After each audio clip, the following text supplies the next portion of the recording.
Welcome to the Deep Dive. Today we're looking at something pretty significant coming out of China, their new Liaowang-1 space tracking ship. That's right. It's been making waves. Yeah, and look, we know you're busy. Keeping up with everything is tough. So think of this as your shortcut.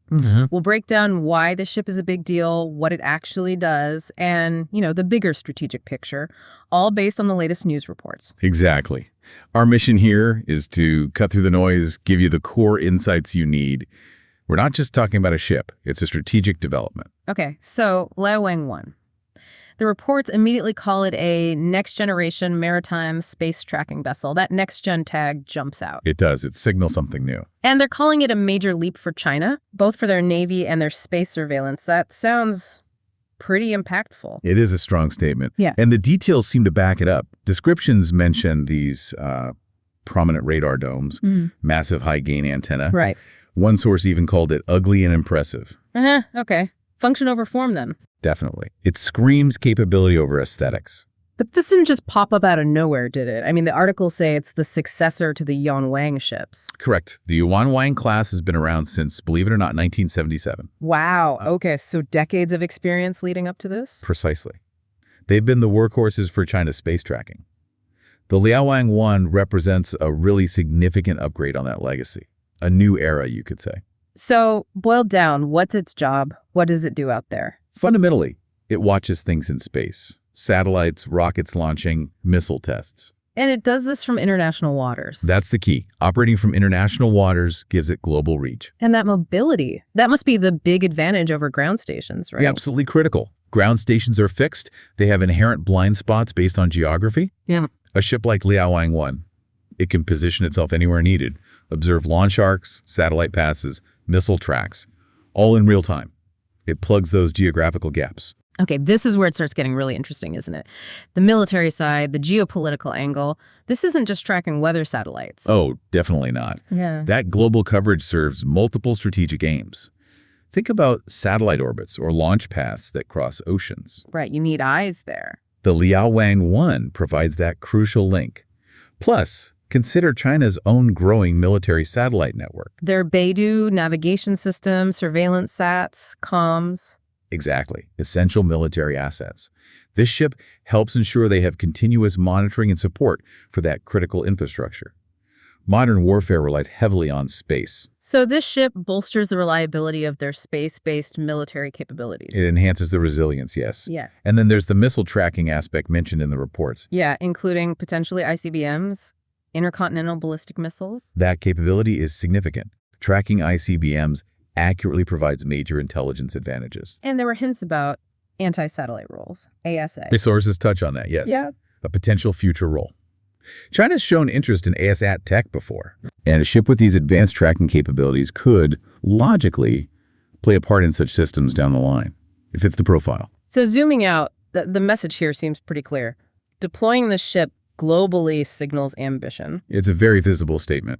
China is showing it can project military and space surveillance power far beyond its own shores, asserting itself as a global space player. It underscores their goal of being a major force in space, capable of sustained, independent operations worldwide. Precisely. It's a tangible sign of that ambition. Let's dig into some specs. They really highlight the increased capability, over 30,000 tons displacement. Yeah, that's huge. Almost 50% bigger than, say, the Yuanwang-7. Much longer, wider too. What does that extra size buy them, practically speaking? It buys them capability and endurance.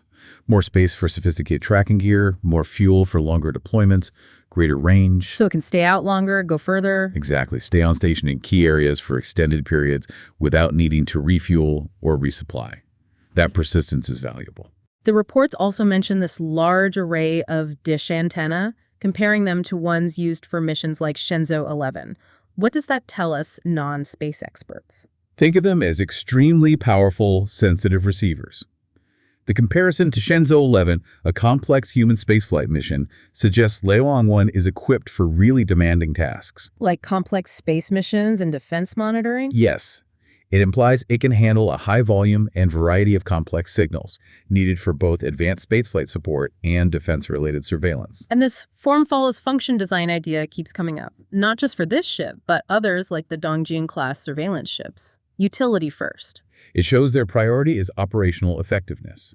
Building something robust and reliable for its core mission, even in harsh seas, matters more than how sleek it looks. Makes sense for long deployments far from home. Absolutely. So for the Chinese Navy, the plan, this ship must represent, well, a big step up in strategic autonomy, connecting naval ops with space control. It absolutely does. Integrating space assets with naval forces is crucial in modern military strategy. Liaoning-1 significantly boosts China's ability to sync those domains. Better awareness, better control. Okay, let's pivot to the wider world. Global implications, especially for the U.S. Navy and allies. The sources seem quite direct about this. Yes, they suggest this adds a new layer of operational complexity. Meaning China now has a mobile platform capable of watching U.S. and allied ship movements, tracking their space launches, monitoring their satellites, almost anywhere in the world. that sounds like it could narrow the intelligence gap. Potentially, yes. Yeah. It's a significant enhancement of their surveillance reach. So it's more than just a ship launch. It's framed as a strategic move in the ongoing competition in space and at sea. Right. It fits clearly with China's stated aim of being a major maritime power across multiple domains, sea surface, undersea, and extending upwards into space. Okay, now we also looked at another analysis, this one called Liaoning-1, a potential game changer in space surveillance. Strong language again. And it gave the name translation, Lookout 1. Pretty direct. Very direct. Look out. It emphasizes that primary observation role. This source also highlighted the advanced radar and comm systems. Enabling precise tracking, even fast-moving stuff. Exactly. High-resolution tracking of objects in orbit. That precision is key. And this source also hammered home the capabilities we discussed, tracking ICBMs, military satellites. But it specifically framed it as giving China a strategic advantage in space situational awareness. You knowing what's up there, basically. Knowing what's up there, where it is, where it's going, and potentially what it's doing. That awareness is foundational for space security and missile defense. Liaoning-1 is a big step up for them in that area. This analysis also detailed some specific tech advances over the older Yuan-Wang ships. Yeah, what did you mention? Advanced radar systems for high-res tracking. Enhanced communication links for real-time data. Real-time data is crucial for timely analysis and response. And even autonomous navigation using AI. AI-driven systems. That suggests enhanced operational efficiency, maybe reduced crew workload for navigation, letting them focus on the complex tracking mission. Cutting-edge stuff. And again, this source brought up the strategic angle. China boosting its surveillance to enhance national security, but also to develop countermeasures. Develop countermeasures. That implies a more proactive, perhaps defensive or even offensive posture, doesn't it? Not just watching, but preparing to act against potential space threats. Yeah, that definitely caught my eye. It also discussed global repercussions, like potentially increasing tensions in space. That's a common concern. When one major power significantly upgrades its space surveillance and potential counterspace capabilities, Others react. it often prompts others, like the U.S. and its allies, to reassess and potentially bolster their own space defense and surveillance. It can fuel competition. So this source sees Liaoning-1 as a possible catalyst for, well, more competition up there. It's a logical consequence in the current geopolitical climate, yeah. A move like this rarely happens in a vacuum. So wrapping up this perspective, it really painted Liaoning-1 as symbolic, more than just hardware. The symbol of their growing technological skill in space and their determination to be a major player in that domain. A statement of intent, really. Okay, so that's our deep dive on the Liaoning-1. Clearly not just another ship joining the fleet. It's about a tech jump, a strategic message. And it sets the stage for potential future shifts in space security dynamics. Yeah. A really significant development with broad implications. Definitely. So here's something to chew on. We know space tech is often dual use. Tools for tracking satellites can potentially be used for other things, maybe targeting.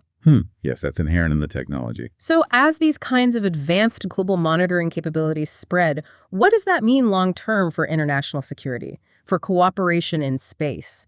Do we need new rules, new norms to manage this increasingly crowded and watched environment overhead? That's the multi-billion-dollar question, isn't it? How do we navigate that? Something to think about. Thanks for taking this deep dive with us.